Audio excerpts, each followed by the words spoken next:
7 декабр асосгузори сулҳу ваҳдати миллӣ пешвои миллат президенти ҷумҳурии тоҷикистон муҳтарам Эмомалӣ Раҳмон дар шаҳри Ҳисор мамнӯъгоҳи ҳайвоноту паррандаҳоро, ки аз ҷониби ҷамъияти саҳомии қуллаҳои тоҷик таъсис дода шудааст, ифтитоҳ карданд.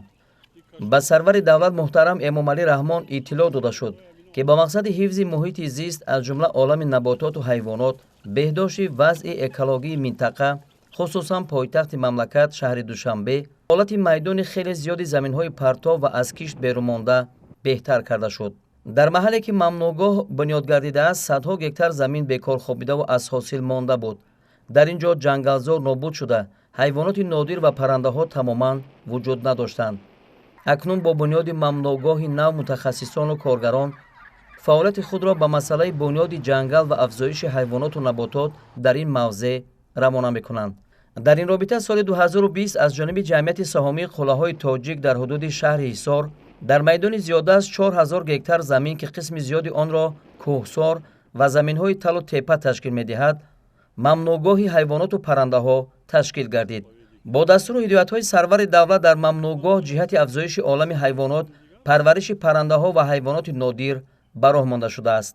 ёдовар мешавем, ки ҳукумати ҷумҳурии Тоҷикистон дар бораи зиёд намудани саршумори оҳуи холдор, бухороӣ ва мурғи тазарв қарори махсус қабул намуда буд ва ҳоло бо мақсади татбиқи ин қарор то имрӯз дар саросари кишвар барои рушди соҳа, парвариши бештари ҳайвонот ва паррандаҳои нодир, ки ба китоби сурхи Тоҷикистон ворид карда шудаанд, тадбирҳои мушаххас амалӣ гардида истодаанд. табиати Тоҷикистон бо роҳи татбиқи тадбирҳои қонунгузории ташкилии ҳуқуқи махсус ва шаклҳои ҳудудии ҳифзи табиат муҳофизат карда мешавад, ки яке аз усулҳои самарабахштарини ин ташкили парваришгоҳҳо, мамнӯъгоҳҳо ва паркҳои табиӣ мебошад. дар ин ҷода аз ҷониби ҷамъияти саҳомии пӯшидаи қуллаҳои тоҷик парваришгоҳи ҳайвоноту паррандагони нодир дар шаҳри Ҳисор таъсис дода шудааст, ки ин барои ҳифзи нигоҳдорӣ ва афзунгардонии саршумори намудҳои нодир ва дар ҳолати мавшавӣ қарор доштаи олами набототу ҳайвонот, ҳифзу нигоҳдорӣ ва афзунгардонии захираҳои гуногуни биологӣ мусоидат хоҳад кард. парваришгоҳи табиӣ аслан барои ҳифзи нигоҳдорӣ ва парвариши намудҳои алоҳидаи ҳайвонот пешбинӣ шуда, дар он намудҳои нодир, ки ба китоби сурхи ҷумҳурии Тоҷикистон дохил карда шуданд, ҳифзу нигоҳ дошта мешаванд. айни ҳол дар парваришгоҳи ҳайвоноту паррандагони нодир қуллаҳои тоҷик намудҳои зиёди ҳайвоноти нодир аз қабили бузи кӯҳӣ пармашох, гавазни бухороӣ, оҳуи холдор, оҳуи алтаӣ ҳифзу нигоҳдорӣ ва парвариш карда мешаванд. инчунин паррандагони тазарри тоҷикӣ, мурғи фиръан ва дигар намудҳои он дар ин мавзеъ парвариш карда мешаванд, ки дар ин ҷо шароити табиӣ барои ҳифзи нигоҳдорӣ ва парвариши онҳо шароити мусоид фароҳам оварда шудааст. баъди таъсиси мамнӯъгоҳ дар ин ҷо 150 нафар сокинони мамлакат соҳиби ҷойи кори доимӣ гардиданд.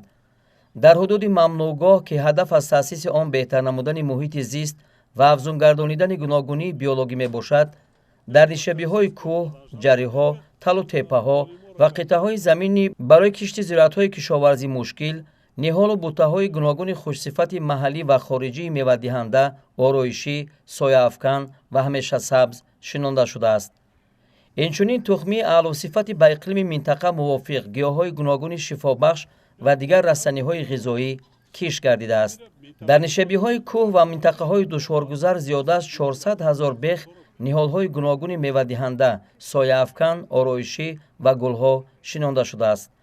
ҳамзамон бо ин дар ин минтақа зиёда аз 1 миллион бех ниҳоли пистаи маҳаллӣ шинонда шудааст, ки ин тадбир дар таърихи кишвар бесобиқа мебошад.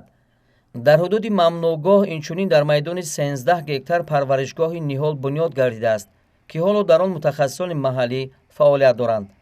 ниҳолҳои дар ин ҷо омодашуда ба ташкили ҷангал дар парваришгоҳ ва бунёди боғҳо дар саросари кишвар нигаронда шудааст. дар шаҳри Ҳисор як парваришгоҳ бо фароҳам овардани як доираи талаботҳои экологӣ таъсис дода шуд ва дар баробари ҷойгир намудани олами набототу ҳайвонот дар ин ҷо ҳамчунон ниҳолҳои зиёда аз 400 000 бех ниҳолҳои ороишӣ, сояафкан و گل بوته‌ها شنونده شده است.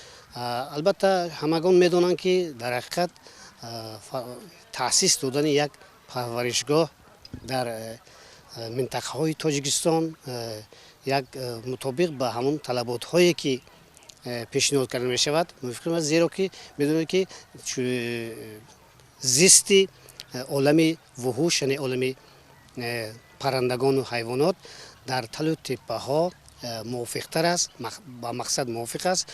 از همین لحاظ در شهر حصار یک چنین پرورشگاه بنیاد یافت و تمام عالم حیوانات و پرنده ها در اینجا جایگیر کرده شدند. در برابر همه این برای باز هم بهتر نمودن حالت اکولوژی و رواج و رونق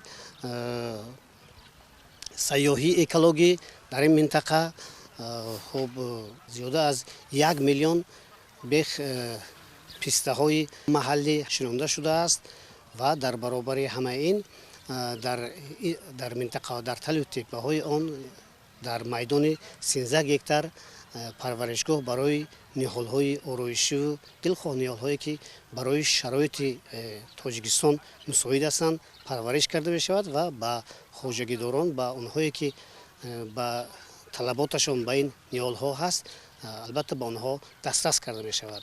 چیز دیگری که اینجا باید قید کنیم همون است که در حقیقت تاجیکستان یک مملکتی هست که در آنجا رواج دادن سیاحی اکولوژی و تأسیس یک چنین پرورشگاه خیلی و خیلی موافق است، زیرا که در تاجیکستان که در خط شرایط طبیعی موافق دارد تأسیس چنین منطقه ها هم از نگاه علمی هم از نگاه مردم شناسی خیلی با مقصد موافق است. جهت عملی کردن دستور سپارش‌های پرزیدنت مملکت محترم امامعلی رحمان در سمت زیاد نمودن سرشمار چارواهای نادر اینچنین تازه کردن نسل حیوانات با اقلیم و طبیعت تاجیکستان مطابق در حدود ممنوعگاه پرورش آهوی بخارایی و خالدار وسیع به راه مانده شده است.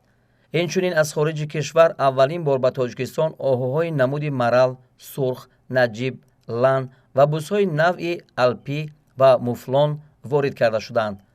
در این زمان با ساختار و نهادهای خارج کشور برای وارد نمودن حیوانات نوع بیزان آمریکایی گفت و شنیدها ادامه دارند. در ممنوعگاه مذکور قریب 22,000 سر حیوانات و پرنده های گوناگون موجودند که قسمی از آنها محلی و قسم دیگرشان از دولت‌های روسیه، پولشا، فرانسه، بلاروس و دیگر کشورهای اروپا وارد کرده شدند. از جمله بدانه محلی و خارجی کپک فرانسوی، نمودهای گوناگون خرگوش، تزرو فرانسوی، شترمرغ، مرغ مرجان محلی، روسی و فرانسوی، آهو و غیره. در این ممنوعگاه نمودهای گوناگون مرغ تزرو که از جمله پرنده های نادر طبیعت تاجیکستان به شمار می رود پرورش می یابد. با مقصد منتظم زیاد نمودن سرشمار پرنده ها بینای اینکوباسیونی که با تمام شرایط و تجهیزات ضروری مجهز می باشد ساخته به استفاده داده شده است. هدف از تأسیس پرورشگاه مذکور زیاد نمودن مرغ مرجان در تاجیکستان، زیاد نمودن کبکدری، تزور تاجیکی، تزور زرافشانی، تزور سیردریایی، تزور اینچنین زرافشانی می باشد که در این پرورشگاه پرنده های نادر به خاطر آن زیاد کرده می شود که طبیعت تاجیکستان پوره کرده شد. و قید کرد که تا سالهای نزدیک حالتهای موشوی پرنده ها بسیار مشاهده میشه از فعالیت خواجگیداری. خوشبختانه تشکیلات مذکور اقدامی نگرفته است و یک پرورشگاه زمانوی را که ما دیده ایستادیم در یک سطح بلند تشکیل کرده شده است و در سالهای نزدیک زیادشوی پرنده از مد نظر دور نیست، زیرا که شرایط خوب دارند. همچنین پرنده‌هایی که در اینجا جمع آوری کرده شده است و پرورش کرده می شود بسیار هم سالم هستند و برای به طبیعت تاجیکستان مطابقت دارند. و باید قید کرد که مرغ مرجانی که ما دیده ایستادیم یا که فازانی که ما در این منطقه دیده ایستادیم یا که کبگای دری که در این منطقه دیده ایستادیم، این یکی از پرنده‌هایی هستند که در طبیعت تاجیکستان یعنی اثرهای اصل است که محیط طبیعی خاص را انتخاب کردند و با نظر داشت که اون که پرورشگاه مذکور هدف اساسی و زیاد کردن پرنده‌های نادر است و معرفی نمودن پرنده‌های نادر در جهان است. همچنین برای رشد سیاحی بیشتر هدفمند می باشد. ما می‌دانیم که بسیار پرنده شناسان جهان با خاطر دیدن پرنده مرغ مرجان، پرنده زرافشانی، پرنده худи тазаври тоҷикӣ, тазаври сирдарёӣ, кабгидарӣ ва кабги биёмонӣ ва дигар намудаи паррандаҳое ки дар Тоҷикистон як қолиби табиати Тоҷикистонро муаррифӣ мекунанд, дар ин парваришгоҳ барои сайёҳон бештар як маводи сайёҳӣ мебошанд. ҳамчунин дар ин мавзеъ 4 ҳавзи моҳипарварӣ сохта ба истифода дода шуда. дар онҳо зиёда аз 43 000 сар моҳии истеъмолии навъҳои гуногун парвариш меёбад.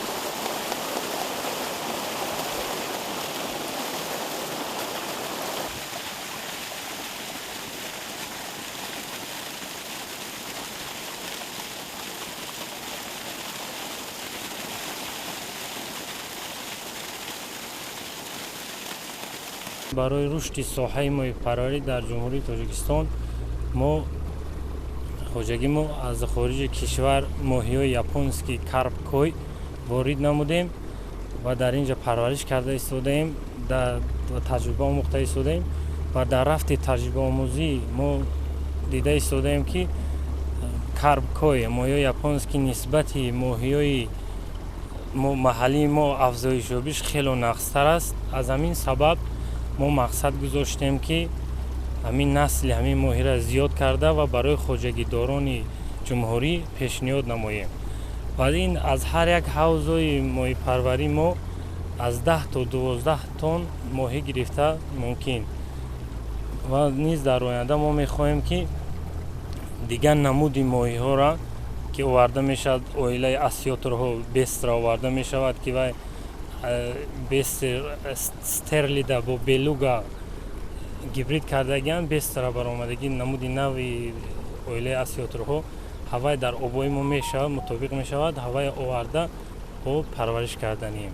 соҳаи моҳипарварӣ солҳои охир хеле тараққӣ ёфтааст. дар ҷумҳурии Тоҷикистон зиёда аз 65 намуд моҳиҳо ҳам дар табиат, ҳам дар обҳавзоҳои сунъӣ парвариш ёфта истоданд. аз ин 14 намуди моҳиҳо ба китоби сурх ворид шуд. давраи солҳои то солҳои 90 соли қарни гузашта миқдори моҳиҳое ки дар китоби сурх буд ҳамавақт 4 буд. баъд аз лиҳозе ки солҳои охир бо баъзе нест шудани тавлидгоҳҳо баъзе омилҳои зиёде ташкил шуд ки истифода бо шикори барқӣ инвай аз ҳисоби қочоқи ғайриқонунӣ бисёр намудҳо аз байн рафта истоданд. аз ин лиҳоз маҷбур шуданд бо дастгирии ҳукумати ҷумҳурии Тоҷикистон китоби сурхи Тоҷикистонро аз нав барқарор кардан ва 10 намуди дигар вориди ин китоб шуд ки барои муҳофизаташ Кумитаи ҳифзи муҳити зисти насли ҳукумати ҷумҳурии Тоҷикистон бисёр корҳои ҳифзу муҳофизатро гузаронда истааст. аз ин лиҳоз баъзе соли ҷорӣ барои барқарорсозӣ дар обанбори баҳри тоҷик зиёда аз 1 млн 603 000 моҳича барои барқарор кардани захираҳои моҳӣ дар табиат ворид намуданд. бо мақсади аз боронҳои шадид, барф ва дигар ҳодисаҳои табиӣ эмин нигоҳ доштани ҳайвоноту паррандаҳо дар ҳудуди минтақа 13 бинои махсус аз ҷумла қафасҳо бо иншооти иҳота гардида бунёд шудааст. айни ҳол дар қафасҳои мамнуъгоҳи ҳайвоноту паррандаҳои ҷамъияти саҳомии қуллаҳои тоҷик кабкҳо, намудҳои мухталифи харгӯш, тазарв, шутурмурғ, мурғҳои марҷон ва оҳуҳои гуногун дар карантин нигоҳ дошта шуда, баъди муҳлати муайян онҳо ба хотири афзоиши саршумор дар ҳудуди заминҳои парваришгоҳ ки ҳазорон гектарро ташкил медиҳад сар дода мешаванд. ин таҷриба яъне парвариши ҳайвонот дар қафасҳо дар мамнуъгоҳҳои кишварҳои хориҷӣ васеъ ба роҳ монда шудааст. барои дар мамнуъгоҳи ҳайвоноту паррандаҳои ҷамъияти саҳомии қуллаҳои тоҷик ҷорӣ кардани ин усул коршиносон аз хориҷи мамлакат ҷалб гардиданд.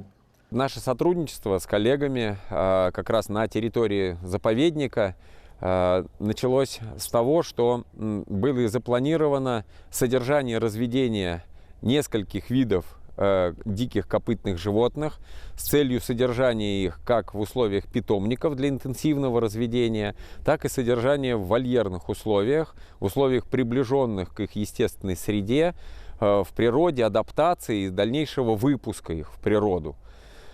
Поэтому в настоящее время производится строительство питомника производится проектирование вольерных комплексов для содержания этих животных и первичное маточное поголовье. Как раз сейчас поступают животные, вы их видите, которые послужат для формирования поголовья, которое здесь в дальнейшем будет содержаться в условиях уже вольерных комплексов и выпускаться в природу. Они скорее максимально адаптированы к потребностям животных. Вот непосредственно там, где мы с вами находимся, да, это карантинная зона как раз питомников, куда поступают первичные животные, содержатся, проходит ветеринарный контроль.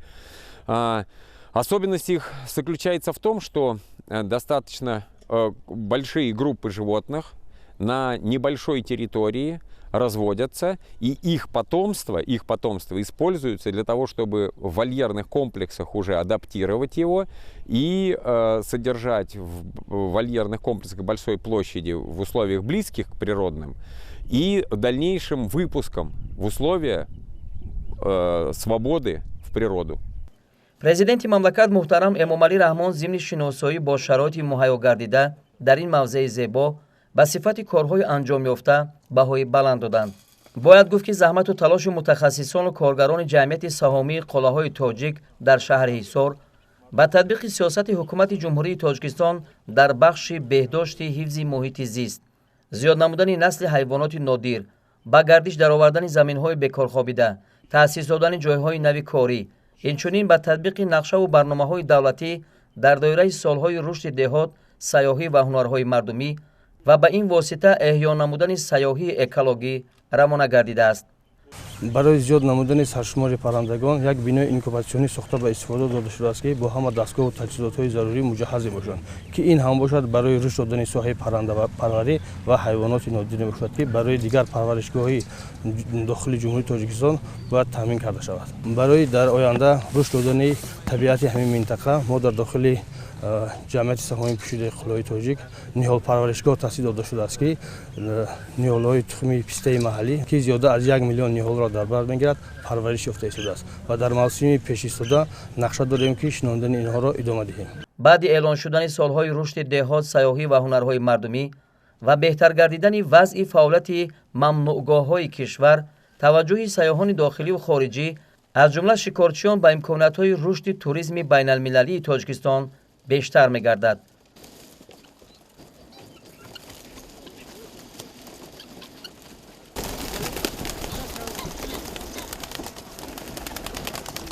ба хотири рушди минбаъдаи бахши паррандапарварӣ имрӯз дар ҳудуди парваришгоҳ аз ҷониби президенти мамлакат муҳтарам Эмомалӣ Раҳмон шумораи зиёди паррандаҳои нодир сар дода шуд.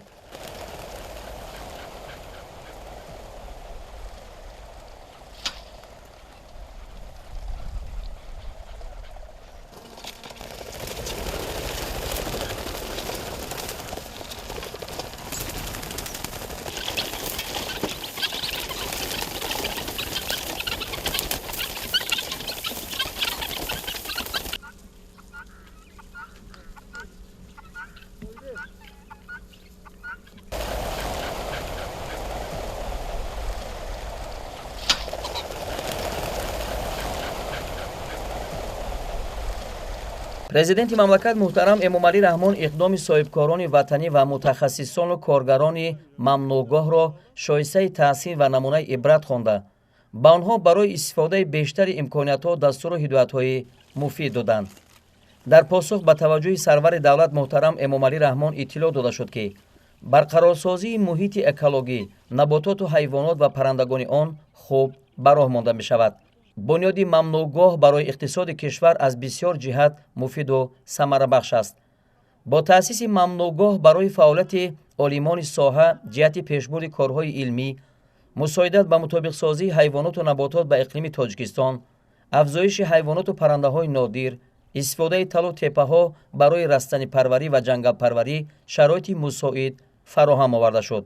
мақсади мо аз он иборат аст, ки мо дар ҳамин мавзеъ ки гуфтам аз кӯҳу кӯҳпораҳо иборат аст, мо ҳамин дарахтони ҷангалиро, ки ҷангалии муқимии худамонро бояд ки мо парвариш кунем ва ҷангалҳоро аз ҳамин дарахтону буттаҳои ки дар маҳалҳои гуногуни Тоҷикистон мерӯянд мо парвариш кунем. фикр мекунам, ки агар мо ба ҳамин мақсад ноил шавем, метавонем ки дар ҳамин мавзеъ оянда ҳайвонҳои ваҳшии ҳам маҳаллӣ ва ҳам аз берун аз хориҷ овардаро сар диҳем ва ин ҷо ҳамчун як мавзеи сайёҳату ҳамчун туризм ба фикр мекунам бисёр ҷой обод мешавад ва барои мардум як фоидаовар ҷо мешавад. Ҷангалҳо дар оянда ҳамчун хӯроки серғизо барои паррандаҳо, барои ҳайвонҳо шуда метавонанд. қобили зикр аст ки ташаббускорон ва мутахассисону коргарони мамнӯъгоҳ ба масъалаи корҳои ободонию созандагӣ аҳамияти махсус медиҳанд. натиҷаи ҳамин аст ки атрофи парваришгоҳ ободу зебо гардида 20 километр роҳҳои маҳаллӣ асфалтпӯш карда шудаанд. инчунин ҷиҳати бо оби босифати нӯшокӣ таъмин намудани сокинони маҳаллаҳои наздики парваришгоҳ 3 стансияи обтаъминкунӣ бунёд гардидааст. бояд гуфт ки дар кишвар ҳоло шумораи зиёди мамнӯъгоҳҳо ва хоҷагиҳои ҷангал фаъолият доранд. ҳадаф аз таъсиси ин хоҷагиҳо ва мамнӯъгоҳҳо ҳифзи олами ҳайвоноту наботот ва афзоиш додани онҳо мебошад. фаъолияти хоҷагиҳои ҷангал ва мамнӯъгоҳҳо ба рушди сайёҳии экологӣ ва ҷалби ҳарчи бештари сайёҳони дохилию хориҷӣ мусоидат менамояд. кормандони хоҷагиҳои ҷангали кишвар дар баробари парвариши ҳайвоноту наботот, инчунин ба ҷамъоварии меваю растаниҳои шифобахш ки Тоҷикистон аз ин неъматҳои табиӣ бой мебошад, машғуланд. танҳо дар водии ҳисор ки ба маркази пойтахт шаҳри душанбе наздик ҷойгир аст, хоҷагиҳои ҷангал бо саршумори зиёди ҳайвоноти нодир ва паррандаҳо фаъолият доранд. ин барои рушди сайёҳии экологӣ ва ҷалби сайёҳону меҳмонони пойтахт ба мамнӯъгоҳҳо мусоид мебошад. муассисаи давлатии хоҷагии ҷангали шаҳри ҳисор соли 93 ташкил шудааст ва аз 3 минтақаи ҷангалпарварӣ алмосӣ, шарра ва чанор иборат буда, дар онҳо даҳҳо нафар бо кори доимӣ машғул мебошанд. заминҳои фонди давлатии ҷангал 1994 гектарро ташкил медиҳанд. дар хоҷагии ҷангали шаҳри ҳисор намудҳои гуногуни ниҳолҳо аз ҷумла арчаи зарафшонӣ, фарк, заранг, бодоми талхдона, себи кӯҳӣ, дулона ва дигар намудҳои ниҳолҳо мерӯянд. ҳамчунин дар ин ҷо намудҳои мухталифи ҳайвоноти ваҳшӣ аз қабили хирс, гург, рӯбоҳ, ҷайра ва дигар ҳайвоноту паррандаҳо сукунат доранд. муассисаи давлатии хоҷагии ҷангали ноҳияи шаҳри нав соли 1947 таъсис ёфтааст. муассиса аз 2 минтақаи ҷангалпарварӣ, селбурсой ва регар иборат буда, дар онҳо 30 нафар фаъолият доранд. масоҳати замини хоҷагии ҷангали шаҳри нав 1019 гектарро ташкил медиҳад. дар ин хоҷагӣ мурғи ҳилол, капк, мурғобӣ, тазар ва дигар намудҳои ҳайвоноту паррандаҳо мавҷуданд. мо ҳамеша барои ҳифз муҳофизат ки ҷангалдон сару кӯшиш намуда истодаем. солҳои охир дар асоси шартномаи агентии хоҷагии ҷангали ноҳияи шаҳри нав ва агентии хоҷагии ҷангали назди ҳукумати ҷумҳурии Тоҷикистон бисёртар барои бунёд кардани плантатсияи хуч ва дарахтони мевадиҳанда сайру кӯшиш карда истодаем. ҳамасола дар муассисаи хоҷагӣ зиёда аз 5-10 ҳазор ниҳолҳо, қаламча ва тухмиҳо кишт карда мешавад ки барои дар оянда зиёд намудани ҷангалзорҳои нав сайру кӯшиш карда истодаем. муассисаи давлатии хоҷагии ҷангали қаратоғи шаҳри Турсунзода соли 1988 ташкил шуда, шумораи коргарони он 30 нафар мебошад. заминҳои фонди давлатии ҷангали шаҳри Турсунзода 456 000 гектарро ташкил дода, аз 3 то 5% ҷангалпӯш мебошанд. самти асосии фаъолияти хоҷагии ҷангал бунёду барқарорсозии ҷангал, ҳифзу ҳимоя ва нигоҳдории олами набототу ҳайвонот аст. соли 2021 аз ҷониби коргарони хоҷагӣ 7 гектар ҷангали нав бунёд шуда, 30 гектар ҷангал барқарор гардидааст. дар хоҷагии ҷангал ниҳолҳои хуч, акатсия, қарағоч, санавбар, олучаи кӯҳӣ ва дигар намуди ниҳолҳо мерӯянд. саршумори оҳуи хоҷагӣ 321 сарро ташкил дода, ин шумора сол ба сол афзоиш ёфта истодааст. растании ниҳолҳоя мо ҳар сол зиёда аз 10 гектар то 30 гектара нигоҳбон мекунанд. ҷангалро ҷое ки ҷангал нест ҷангалпӯшӣ мекунанд ва аз тарафи кормандон нигоҳбин карда мешавад.